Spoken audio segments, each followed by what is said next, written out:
What's the connection? How does you and Tommy Robinson come about? Yeah, we're both from Luton, so we both know each other, and we've always kind of known each other. And I've always understood his patriotism and his desire to have the UK a Christian country and full of English people. I don't think that's a bad thing. I don't think it's ever bad to be patriotic about the place you're born from. But obviously, I completely disagree with him on Islam now.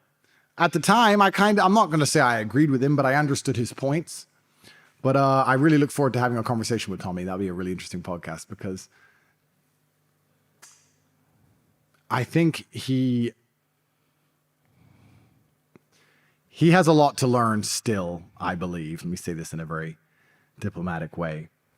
He talks about, the indoctrination of children and how the country's failing and all these things. And he's trying to find the opposite force to contest these things. And the opposite force to evil is always going to be good, which is God.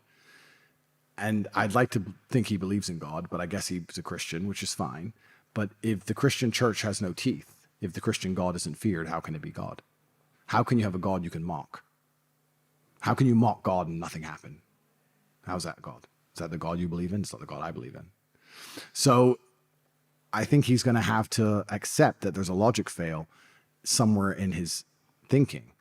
If he wants a good force to oppose evil, and he accepts that must be God, then the God must be powerful. It can't be a weak God. So how can you say it's not Islam? But we'll see. We'll talk to him about it. It'll be interesting. It'll be an interesting conversation. And I'm not here to convert anybody either. That's not my intention. But yeah, Tommy's saying a lot of the problems with England is Islam. And maybe for a time I would maybe thought he had a point when it comes to patriotism and that kind of thing. But I must disagree with him because it's the Muslims who are protesting against the indoctrination of children. It is the Christians that put him in jail. Muslims didn't put him in jail. Christians put him in jail. Yeah, I look forward to talking to Tommy. I don't want to give away all my talking points now, but it was the white Christian judge that put him in jail.